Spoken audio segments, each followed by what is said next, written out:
Hey, what's up, guys? This is Zach Like here, and you're listening to the one, the only, the Kings of the Ring audio drama podcast, home of the Diamond Donnie Gold, baby. Woo! Let's get it, boys!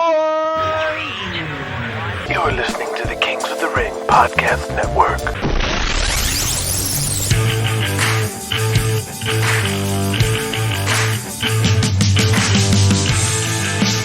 Welcome to the Kings of the Ring, a fictional wrestling saga inspired by the real-life stories of the 1980s pro wrestling era, written and produced like an ensemble cast cable drama or soap opera.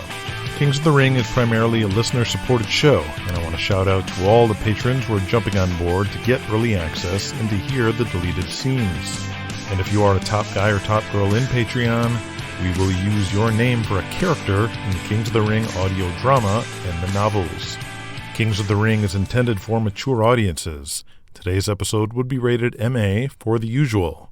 Sexual content, profanity, drug use, and a lot of heavy emotion, baby. Ladies and gentlemen, welcome to the Kings of the Ring. This isn't the first time Thor Hansen has been on a set, but this is different. This is The Love Boat. In Thor's estimation, one of the greatest TV shows of all time. He can't stop grinning as he's brought to set by a PA. Afternoon, Thor. My name is Gavin McLeod, and welcome to The Love Boat. Thank you, Captain Stubing. He stops and salutes at the veteran actor in full sea vessel captain's uniform. Just call me Gavin. Aye, aye, Captain. Holy shit, is that Julie? She's even hotter in person. Yes, Lauren has a scene with me shortly, and she is quite fetching indeed. Just then, Bernie Capel walks up in a red robe over his Love Boat shirt, shorts, and high socks, cigarette hanging out of his mouth. How you doing, man? Bernie. Doc. Follow me, big guy. Thor follows the Love Boat's onboard doctor to where some other cast members and crew are gathered around a catering table. They wanted me to go over my lines. Lines, schmines. Thor can't believe it as he sees the funniest member of the cast, Fred Grandy, leaned over the table working on something. Gopher, good to meet you, brother. Hey, Fred. He says he wants to go over his lines. Oh, fuck all that shit, man. The only lines you need are these. Gopher reveals a silver tray on the table with 3 lines of cocaine. Oh, no, What are you, an undercover cop or something? Fred Grandy leans over and snorts a line with a tiny golden straw. No, it's just, never really did coke before. Try to keep clean with the drugs. Come on, Thor. How else are we gonna get through the day? Well, it seems pretty addictive. A lot of the other wrestlers can't kick the habit. Stop being such a wimp. You're one of us now. Okay, fine. You guys are really pressuring me. I didn't expect that from the cast of The Love Boat. He sniffs it through the straw. Whoa. And he feels like he's been hooked up to a car battery. All right, brother. Whoa. Hey, where's Isaac and the captain's daughter, Vicky? It's not really her daughter, man. Her name's Jill Wheeler. Teddy's still in his trailer. He don't come out until he gets a nice, long blowjob, says Fred Grandy. Who are the other guests this week? You, probably Charo, Bruce Jenner. I saw him sniffing around Lauren Tweeze's wardrobe, looking through her dresses. She's talking about Julie, the cruise director. Whoa, dude, must be trying to fuck her. Not the first guy to try, won't be the last. Count me in. I'd give anything to bag that. She's a total babe. Out steps Ted Lang, better known as Isaac the bartender, also in a red robe, looking very refreshed as a girl walks out behind him. He walks straight to the table where Gopher presents the cocaine to him. He points at the tray with both hands like guns, just like he does on the show. I can't believe I got to see that with my own eyes. As Ted Lang bends over and sniffs his line, while Gopher cuts out some more coke. You guys must get a lot of pussy being on this show. The girls on this set, the actresses, the extras, they get so wet. Just being here. They're dying to fuck, says Bernie Capel. No shit. We've been known to have an orgy or two at the rap parties. Why do you think they call it the Love Boat? Yeah, holy shit. This is the greatest day of my life. Kings of the Ring, episode 35, Overdose. At a Wild Wild Wrestling TV taping from the Louisville Gardens in Kentucky, Krusher Krawcyk is in the ring with the Meat Machine rookie Mike Peel, now known as the Monster Damien. And down goes the ref. In this match where the loser gets whipped by the fans with leather belts, Krusher Krawcyk dealing with all kinds of chaos from Johnny Johnston and the Fourth Army. Brody Maxwell was disguised as a fan and jumped Krusher before the match even started. And Johnny Johnston in his mad scientist jacket has done nothing but interfere all match. Krusher pounding his fist into the hockey mask of the 7-foot Damien in the corner. Hey, what's Johnny doing in the ring now?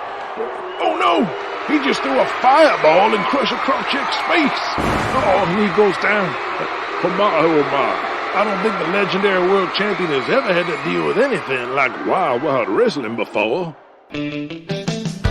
As the All-South show finishes and wrestlers hide from the fans that drive off from the back of the Sam Houston Coliseum parking lot, Bert Ironside steps outside with his son, Gabriel Angel. You heard about the Tarzan Kid, right? Yes, I did, Pop. It's a damn shame. He was a good guy. If he was a good guy, he wouldn't have been sticking needles in his arms.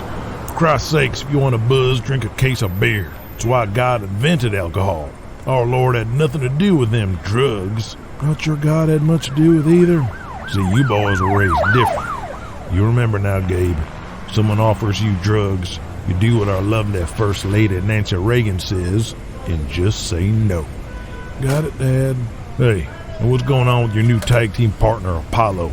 Seemed a little off in the main event tonight. Brick and Tiger ran the abortion gimmick on him. I think he got in his head.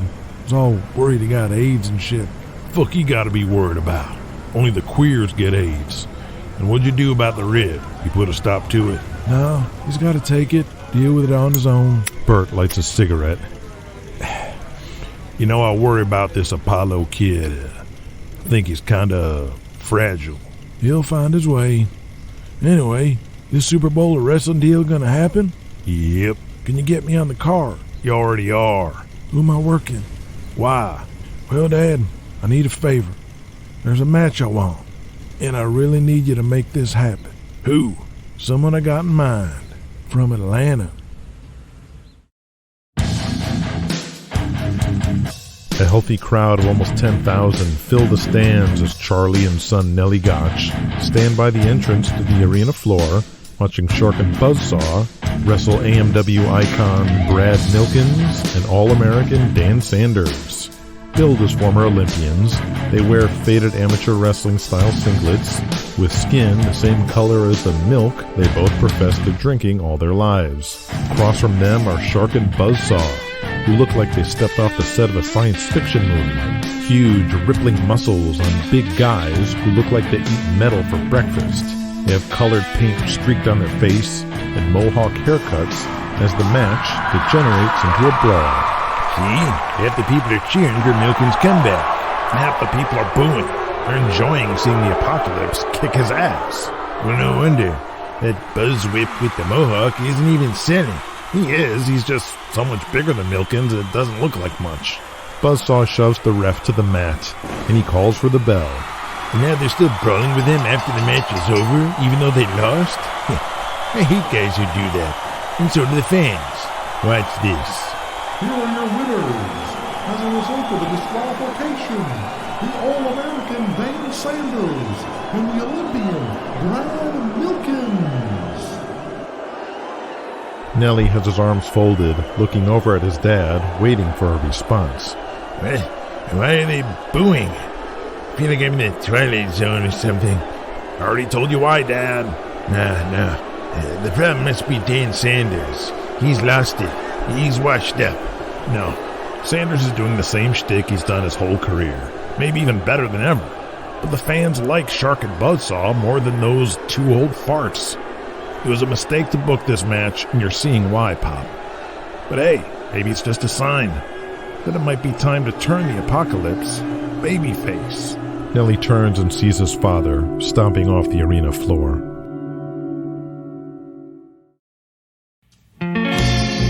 The outlaw Jesse James in his gear, pacing and thinking with a styrofoam cup of coffee in the back hallways of the Ocean Center in Daytona Beach, Florida, when Daniel Hawkins walks up to him with an ear-to-ear grin. Danny boy, just who I need to talk to. I don't think Diamond Donnie's coming back. And I've been chewing on this, and with no one obvious to fit his shoes, the best move might be to switch us to a babyface territory. Now, I know that's a major change, but... Okay, sounds swell, Jesse. Okay, I also talked to Jimmy Buck and laid out our plans to build Thanksgiving. Jesse. We're gonna be on the Eddie Carr show. Come on now, what's going on here? I just talked to my sister. Okay. Jesse, you must have really laid one out on her. I beg your pardon? I mean, she's totally off my back now. Huh? After that meeting, she said I can do whatever I want with SW, with her complete blessing. Yes, it was a fruitful encounter. Now, about this Eddie Carr show, what I think... I mean, wow, Jesse, you must really know how to use that silver tongue of yours. I mean, she don't listen to anybody. She's actually... Daniel looks around to make sure no one's around. A total bitch. I see. Anyway, we're gonna set up our rematch on the Eddie Carr show. I don't know what you did, but you must have left her purring like a kitten. She's glowing. I've never seen her like that before. I did not make love to her, okay? What? My sister? That's gross. Yuck. Not a million years. Don't even put that picture in my mind. Oh, yeah. That's what I meant. Of course, that's your sister. Yeah, that's what I said. I mean, I would never. Jesse stares off into space. Sink myself between Ava's creamy white thighs. What? It's the 80s, right? It's not unusual to have bedrooms and offices. Bedroom? What are you talking about, Jesse? What am I talking about? I'm talking about the Eddie Carr show. Yeah, you already said that. But me and Jimmy Buck are gonna be on it. You said that too.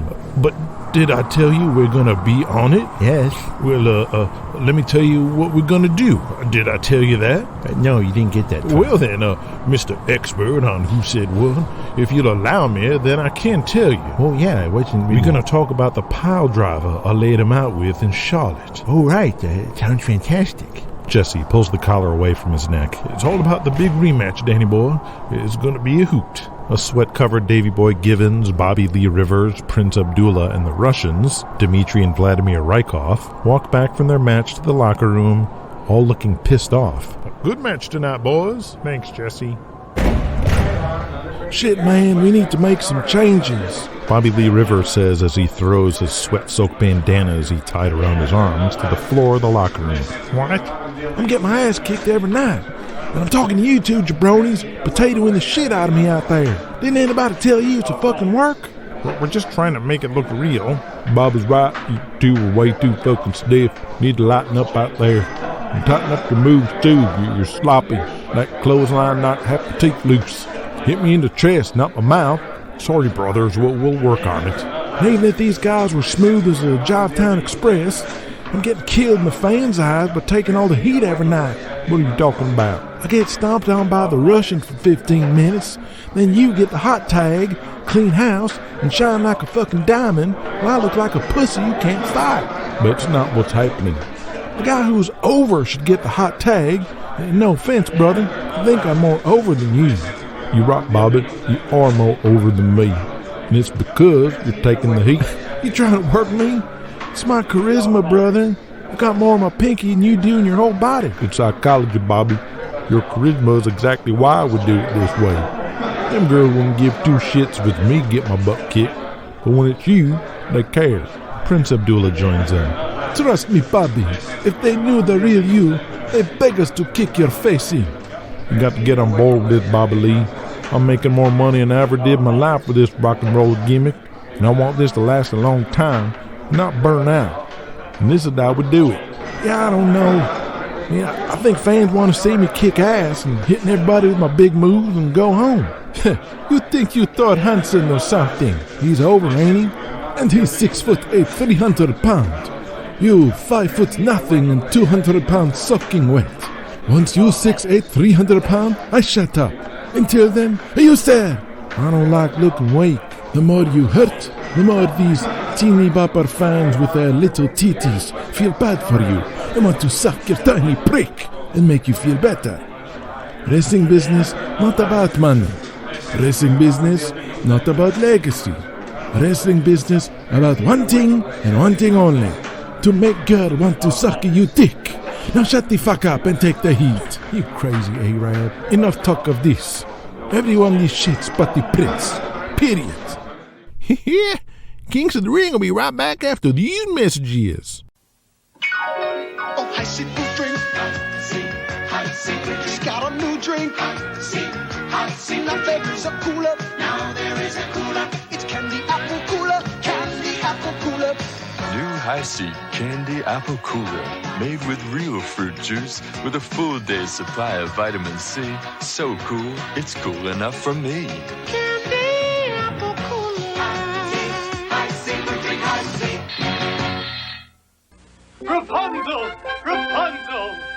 I'm here to win your heart. Not with that. Who you gonna turn to? Rapunzel. Not that chicken. Who you gonna turn to? Rapunzel. Kentucky Fried Chicken. Who you gonna turn to? Who you gonna turn to? But where are the biscuits? Kentucky Fried Chicken, we do chicken right. Well, now return to Kings of the Ring. Apollo Sampson is sitting with luscious Ronnie Miller and Scatman Jones at a table in the corner of a crowded bar in Houston, Texas. There are several All-South wrestlers out tonight. The only one Apollo cares about is Brick Sawyer. Apollo glares at him across the room, thinking how Brick made him look like a chump in front of the boys. Luscious Ronnie Miller drinks his beer and notices Brick glaring. You still pissed about botching the finish with the Rebels? Don't even sweat it, brother. Long as the babyface has the arm raised at the end of the night, it's all the people care about, not how you did it. Thanks, Ronnie. Just a lot on my mind, Apollo says as he sips his vodka cranberry. Scatman Jones asks, Y'all heard about the Tarzan Kid? No, who's that? Wrestles for the Empire in New York. Or should I say, used to wrestle. What happened? Dead. Heroin overdose. No way. Shit. We like to party, sniff a little, but those guys in New York take it too far. I heard they even got their own doctor. He gets the drugs for everybody. Their doctor gives them heroin? I don't believe that. Hey, that's what I hear. Everything. It's all that Julian Kane's doing. Juicing up the whole locker room so everybody looks like a cartoon. But I don't know about them steroids. I heard it shrinks your balls. No way I'm messing with that. It doesn't shrink your balls if you know what you're doing. You just need to cycle down it. Well, anyway, sorry to hear about Tarzan. I think I might make a run in New York when I'm done here. As Ronnie and Scatman go on, Apollo takes one last swig of liquid courage, ready to confront Brick in front of everybody. Who's making all that ruckus? They look over and see a giant of a man standing over Cadillac Jake Donovan. I recognize that guy. That's Dick Yurkovic from the Raiders. Raiders must be in town to play the Oilers. Why don't you shut me up? Is he really trying to start shit with Cadillac? With all of us here? Don't worry. Brick Sawyer's got that look in his eye. He'll take care of it. He gonna stick his head in the toilet? I don't know, man. That Yurko's about 6'8". I wouldn't mess with him. The three of them, along with everyone else, turn their attention to the bar, where the LA Raider Yurkovic is looking down at All-South Mid-Carter Cadillac Jake Donovan. What the fuck, man? Easy there, Cadillac. Let me talk to our friend here. Brick Sawyer pats Cadillac on the back, and he goes back to his beer. Dick Yurkovic turns towards the hairy and stocky bearded Brick. Who the fuck are you? Why, I'm the guy who's been watching you all night, bothering Cadillac's girl and generally pissing everybody off. Go away, you slob. I don't think so, dipshit. You know who I am. Of course I do. You're the guy who's about to be famous. What do you mean? I already am. You're going to be known as the football player Brick Sawyer, knocked out with one punch. Who the hell is Brick Sawyer? That would be me, motherfucker. With blinding speed, Brick nails the towering Yurkovic with an uppercut, and he just drops to the floor. Brick glares at his Raider teammates, who peel the Pro Bowl linesman off the floor, throw his arms over their shoulders, and take him away. Brick scans the bar until locking eyes with Apollo Sampson across the room, with fire in his eyes. Apollo looks away and sits right back down, swirling the ice around the glass with a straw.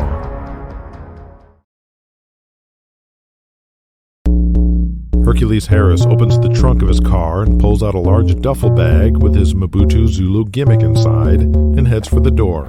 Standing outside with a cigarette is DeShaun Brown. Kunta Kinte. Hey, Kunta, you hear about Tarzan yet? No, what's going on? He dead. Dead? What you talking about? It was in the paper.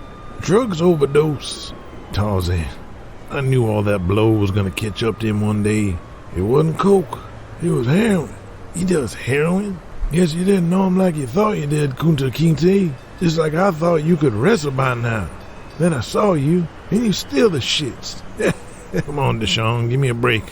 I didn't choose this gimmick. Well, you a man, ain't you? You do everything they tell you? Shit, I thought being a slave was just your gimmick. I didn't know it was a shoot. Okay, well, we'll see who the slave is, motherfucker. Hercules storms into the locker room when he sees an openly weeping Louis the Greek being consoled by Les Henderson and Marauder number 2, and is quickly reminded about the Tarzan Kid.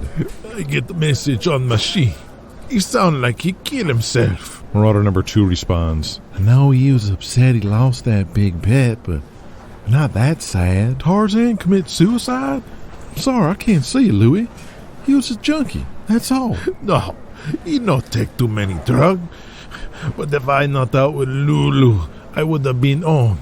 I gotta talk him out of it to save his life. There, Louis. There's nothing you could do. Tarzan, you stupid jabron. Why you do this? Oh, no. Hey, Herc, go straight to the office. Julian wants to see you. While he walked into the locker room ready to blast Julian through the wall, Hercules gets scared real quick. He's never been called in like this before. Mbutu, come in. Julian? Herc is already sweating in front of Julian Kane, as he can't help but think about corporal punishment, but he has to stand up for himself. You've been doing the Mbutu Zulu gimmick for some time now. How are you enjoying it? To tell you the truth, Julian, this gimmick, it ain't working out for me. You don't like playing this African in the middle of the card, do you? I've heard your complaints. Well, it's not that I'm complaining. I'm grateful to have a spot at all. Nope. It's too late. We need to make changes. Starting with you. No more playing the mid-card African. Really?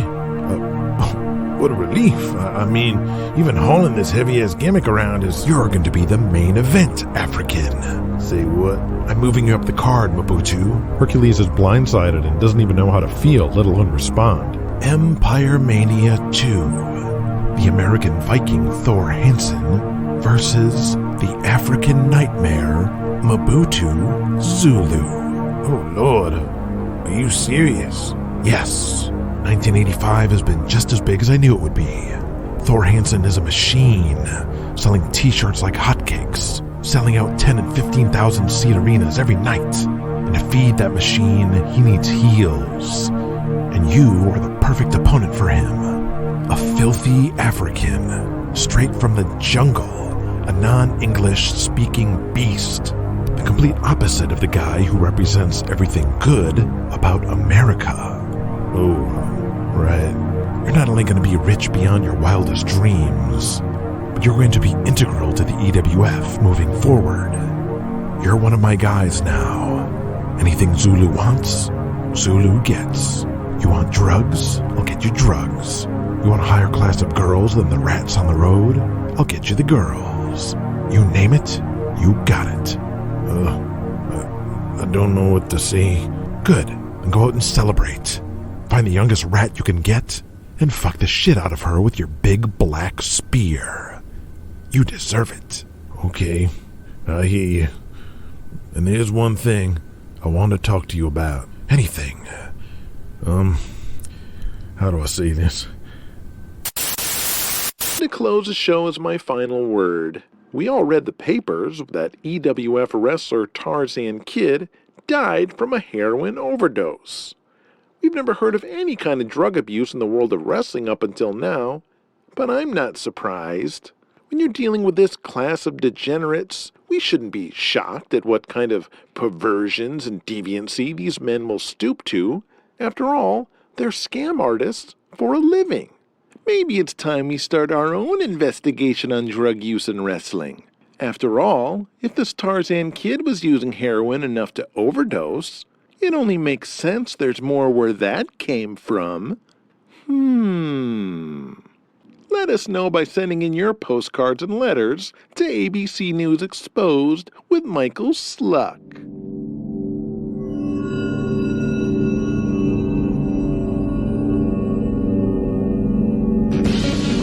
It's been days since the Buffalo Bills lost, and Tarzan found his hole of gambling debt was suddenly as big as the stadium where Vince Ferragamo whiffed the final seconds of that game. Knowing Dragoni's guys would likely come to the Spectrum in Philadelphia, Tarzan no-showed and has been on the lam ever since. Tarzan grew up in the Red Hook section of Brooklyn in a home no one would know, and even fewer know his mother still lives at the apartments. With no one in sight, Tarzan finds the spare key on top of the door frame where she always left the key for him. Ma, are you home? He walks through his childhood home and looks at the cuckoo clock on the wall. The old bag's at church. She'll be gone all day. He rummages through the kitchen, looking for the gun he left for her since the old man died. Gone. Probably pawned to pay for bingo at the church. He stops at a mirror and looks at his face. The same mirror that was too high for him as a child, and as he became a teenager would pop zits in. He looks at his 28-year-old mug that now looks 50, pale and withered from not sleeping the past 2 days, and sleeping with one eye open for weeks and weeks. They find me here, she's dead. I ain't dragging others down with me. If I'm going down, I'm going alone. You hear me, motherfuckers? Not gonna fuck my mother. Not gonna fuck Louie. Oh, fuck Louie. Louie, you've been covering my ass at work for years. Hey, man. Oh, shit. Louie, pick up, man. Oh, shit. I'm really into it now. Some heavy shit, Greek. Fucking me up. Don't take this too good for my health. If I don't, anyway, just, thanks for giving me a shot with, the Intercontinental Belt. I appreciate it. I had a pretty good run. All right? Yeah. Sal Spinelli. You're my only hope. It's gotta be Sal. Yeah. Sal. Motherfucker. Tarzan, where the fuck are you? The streets are crawling with Dragoni soldiers looking for your ass. I know. I saw him at my place. I've been on the streets. I'm on the lam. Can I crash at your place? Fuck no. You need to find Dragoni and pay him off. I know, Sal, but I don't got it. How much? It's, $100,000, plus the vig. Maron, what the fuck have you done? So what, you got your money at your place, in the bank? Where is it? I'm sorry, brother, but I don't got it. Is there any way you can spot me the dough? For $100,000? You need your head examined. Sal, listen to me. This is the end of the line. I don't got any more moves. Louis wouldn't give me a drawer. Julian wouldn't give me the belt. I mean, I know there's a lot, but we go way back, Sal. Remember how I put you over in your last days in the ring? No, I put you over. The old man wanted you to get the rub from beating me. Oh, right. Well, there must have been something I did for you. You gotta help me. I'm a dead man. Just name it. All right, listen. I might be setting up shop in Puerto Rico. Doing what? Gambling? Whores? Wrestling. I've been talking to Juan Rivera and the crew. He's trying to pull back. Wants a partner to take over. What do you need? You come down with me, help me run it, be one of the top guys. That's how you can work this off. You got it, Sal. Count me in. It means you gotta leave New York. Well, no shit. They don't want me here anymore anyway. I mean the Empire. Julian ain't gonna let you work Puerto Rico dates. You're gonna have to quit. Oh, shit. For how long? You really think you're in a position to negotiate? Okay, you're right. Shit, man. We had like a cartoon coming out and shit. What the fuck? I'm out then. Help me out, Sal, and I'm yours. Okay. I'm gonna send a guy to pick you up. Bring you somewhere safe. I don't want any of Dragoni's guys laying a finger on you before I talk to the big man. Can't you just call Dragoni and vouch for me and call it a day? I already did, Angelo. Which is why you've been allowed to live all this time. Now where are you? Can I just call you? Angelo? I'm the only one you got right now. Now where the fuck are you? I'm at my mother's in Red Hook. Oh shit. I thought she fucking hated you. Yeah, well, she don't exactly know I'm here. Alright, you stay there. Don't move. I need to get you out of there by tonight. If the big man don't kill you, your mother will. Yeah, fucking Sal, you always crack me up. Alright, Paisan. Just sit tight. I'll take care of you like always. I'll never forget this. I love you, man. Tarzan hangs up, feeling hopeful for the first time in too long. He looks in the fridge and finds some leftover gabagool and gorges himself before falling asleep on the recliner in the living room.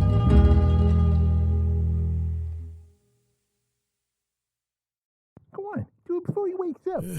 Ma, is that you? I didn't mean to just show up. No, Tarzan, it ain't your mother. Hey, what the fuck?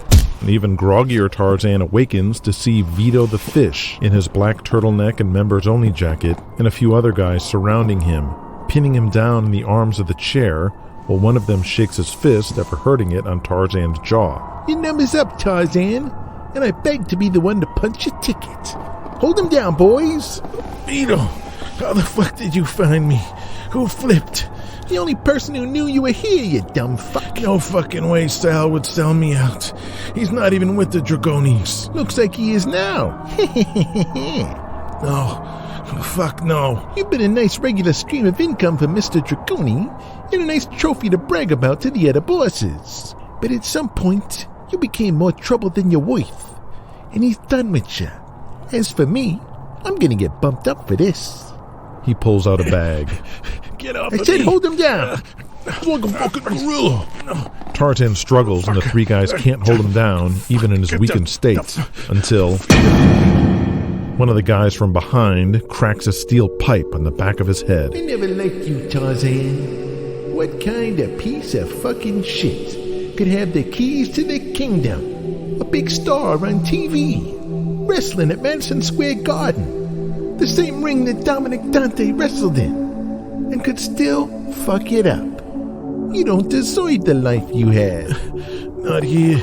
Take me somewhere. Not my mother's house. Again, that ain't my fault. You're the one who hid here. Now Mrs. Tarzan's gonna get the best surprise when she comes home to see her little boy. No, please. You ever tried heroin before? Mr. Dragoni hates this stuff. But half the junkies we shake down are all hooked on this shit. What better way to get rid of it than to give you this whole bag all at once?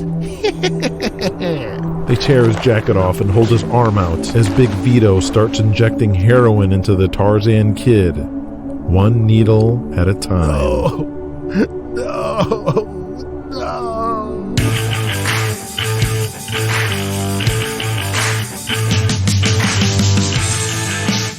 So ends the Ballad of the Tarzan Kid. This week's deleted scene was Hercules Harris's special request for Julian Kane after learning he's in the main event in an incredible display of the political stroke Hercules now has. If you heard that, it means you are one of the many patrons for Kings of the Ring, and I want to thank you for signing up.